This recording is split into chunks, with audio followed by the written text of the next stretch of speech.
8:54 de la mañana, hoy es el lunes 12 de febrero y recibimos en la cabina de RPP al congresista Eduardo Salguana. Él es presidente de la Comisión de Transportes y Comunicaciones, está organizando un simposio internacional sobre zonas económicas especiales y tiene algunos proyectos interesantes en el rubro de la comisión en la que participa.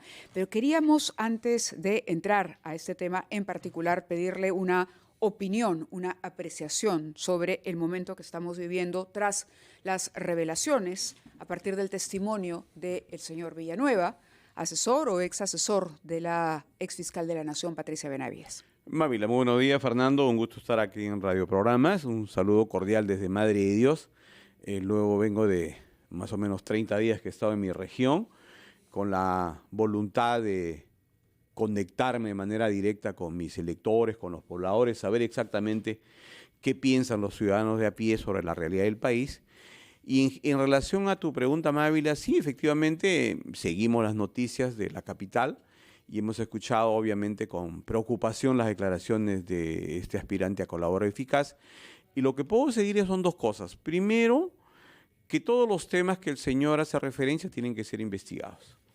No debe quedar ningún tema fuera del ojo y la mirada de la Administración de Justicia. Son temas delicados que comprometen entidades sumamente importantes como el Congreso de la República, partidos políticos, personajes públicos importantes.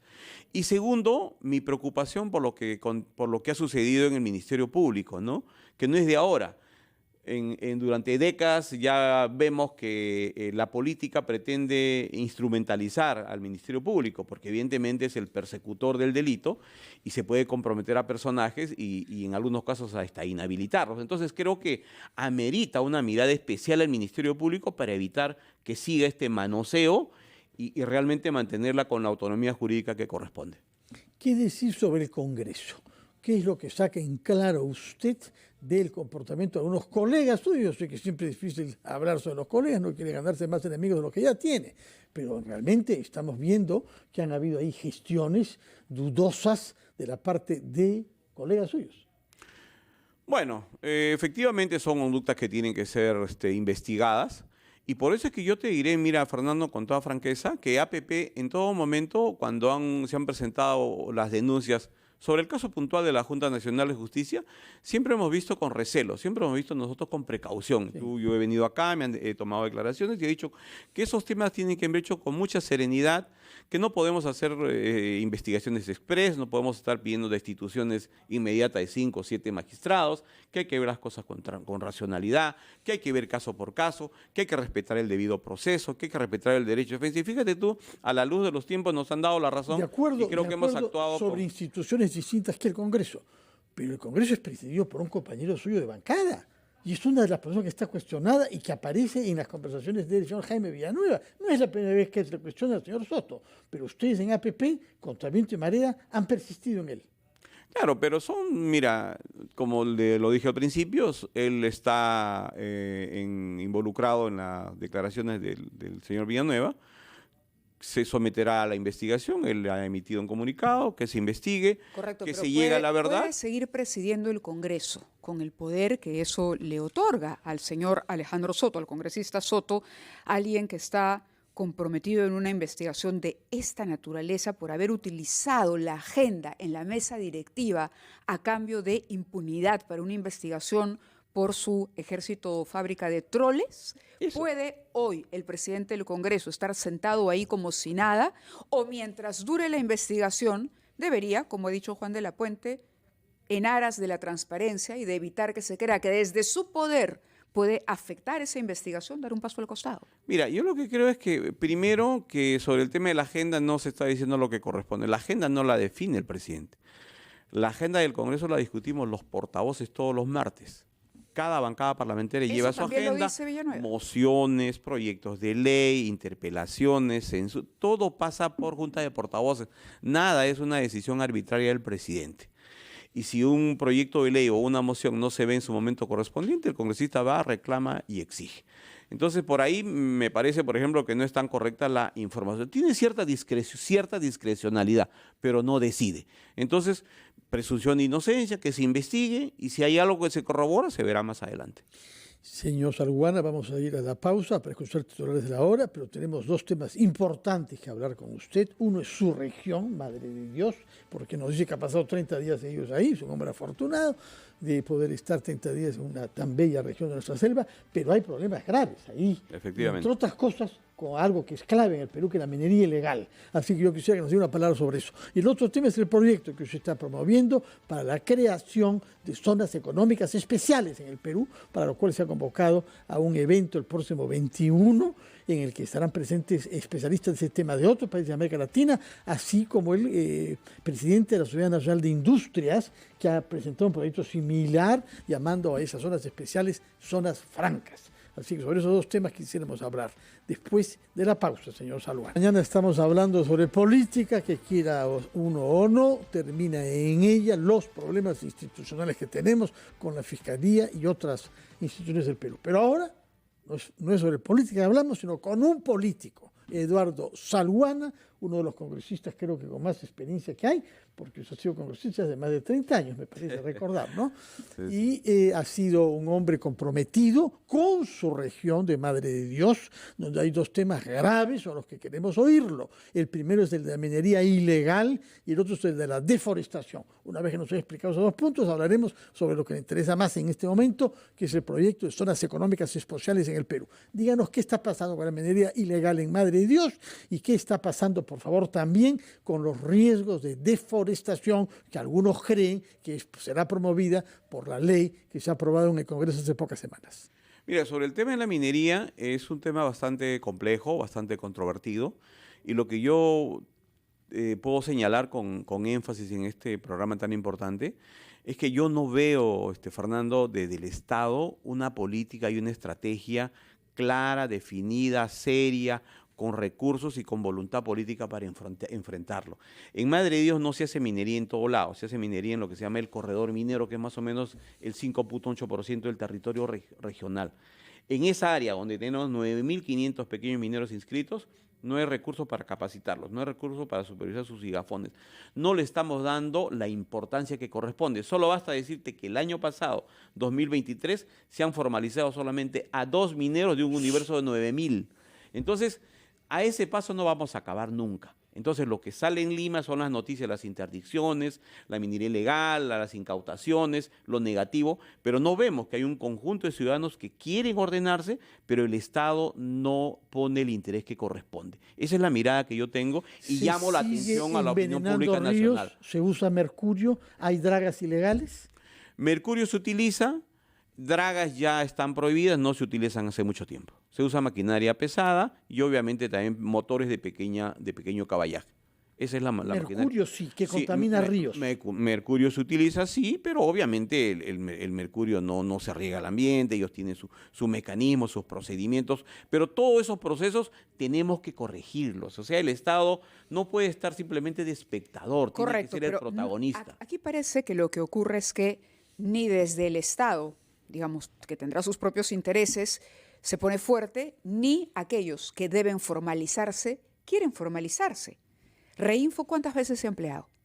El Reinfo se creó el año 2016. ¿Estamos? 2023. ¿Cuánto ha pasado? 4, ya. Año nuevo, señor Salguana. Sí, así es. Correcto. Y Madre de Dios. Si no se pudo en ese tiempo, entonces hay que cortar, se acabó. El que cumplió, cumplió. Y el que no, ¿qué vamos a hacer? En algún momento hay que ponerle un plazo definitivo. Así es. Eso es justamente lo que nosotros hicimos el año pasado y aquí lo conversamos cuando ampliamos el plazo de formalización hasta el 2024, que fíjate, se vence el diciembre.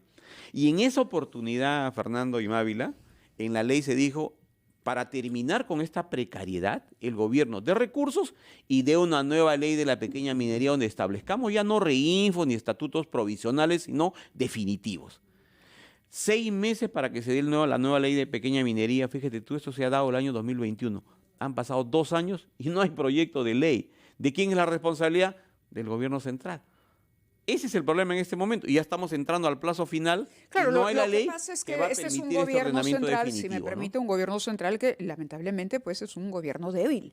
Es un gobierno débil que cede a las presiones sociales de todos los grupos que le llevan reclamos. Entonces, por eso le decía yo, hay una suerte de, ok, yo sigo ampliando Reinfo y sigo dándote tiempo y no corto de una vez con esta actividad. ¿Por qué? Porque me va a suponer un grupo social que se va a alzar contra mí. Entonces es un gobierno contra la pared, no va a hacer nada. Claro, pero nosotros yo creo que desde el Congreso por lo menos tratamos de ser propositivos y justamente ahora en el mes de marzo en la Comisión de Energía y Minas se va a convocar a todos los estamentos vinculados al tema para definir ya qué hacemos, porque no podemos esperar hasta el mes de diciembre y decir, oye, nuevamente ampliaciones, nuevos reinfos, no. Pero creo que desde ahora tenemos que hacer algo definitivo. ¿Descarta usted que en el Congreso no hay representantes o colegas suyos que representen o que a los intereses de esa minería ilegal? No, fíjate tú, la pequeña minería está presente en cerca de 20 departamentos. Entonces es una realidad económica, es una realidad social, Correcto, por eso es una realidad ambiental. Entonces están los legisladores, tratan digamos, de representar en la capacidad a esos de hacer. sectores sociales. Porque es que eso es lo que está pasando. Fíjese con la educación, nada más. No, por eso.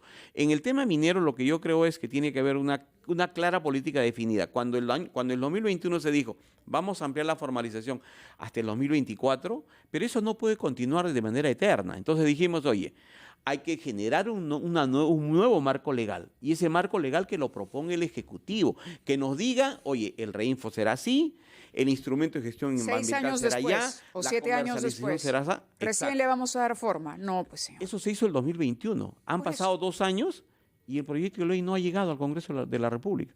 Entonces son responsabilidades que cada uno tendrá que asumir en su momento. En el Congreso tratamos de hacer lo que corresponde. Lo que se han hecho en el Congreso es elaborar y aprobar una ley forestal. Hay sectores que han elevado su voz en el Perú y afuera, sosteniendo que hay un riesgo que esa ley sea aprovechada para deforestar más. Tenemos el ejemplo de lo que se ha hecho en el Brasil. Usted tiene zonas fronterizas con Acre y otras regiones que por producir soya y carne han eliminado miles de hectáreas de bosque primario. ¿Qué garantías da usted, que ha aprobado esa ley siendo alguien de la selva, usted, de que no permitirá que se siga deforestando nuestro país con las consecuencias catastróficas que va a tener ambientales y económicos? Porque no podremos exportar a los países que nos están mirando con detenimiento para saber si estamos o no cumpliendo nuestro compromiso de respetar los bosques primarios. Sí, este es un tema que tenemos que verlo con mucho cuidado, con mucha prudencia, pero yo creo que gran parte de lo que se comenta no corresponde a la realidad.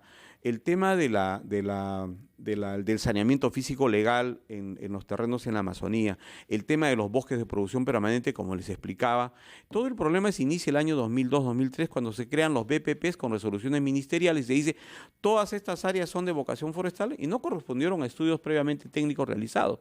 Y el sector agrario, el sector forestal, el sector agrario específicamente, se quedó sin áreas de producción. Áreas mínimas, áreas pequeñas, y ahora, luego de 20 años de concesiones forestales, es un proceso que no ha sido revisado, es un proceso que tiene serios problemas, es un proceso que no tuvo tampoco el respaldo correspondiente del Estado y necesita una revisión exhaustiva.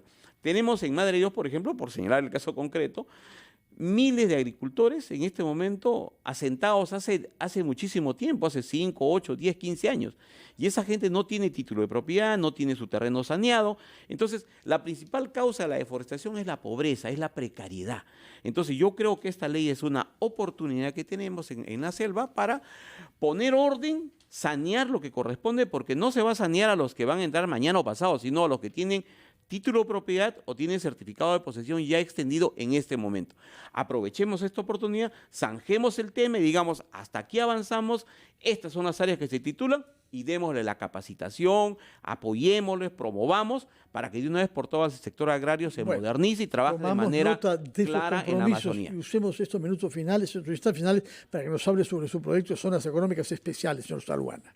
Sí, efectivamente, Fernando, el 21 de este mes tenemos un importante seminario que vamos a realizar en el Congreso de la República sobre zonas económicas especiales, conocidas más como zonas francas. Tú sabes, estos son mecanismos por los cuales se determinan áreas en lugares geográficos importantes que tienen conectividad, que tienen vialidad, que tienen posibilidades de exportación, y en ellas se establecen industrias, se convocan inversiones, se establecen fábricas y se generan empleos. Lo que nosotros hemos visto que en la mayor parte del mundo, y por mencionarte en América Latina, el caso de Uruguay, el caso de Colombia, República Dominicana, son experiencias exitosas de las zonas francas. Pero en el Perú Lamentablemente tenemos cerca de 14 zonas francas y solamente 1 o 2 funcionan.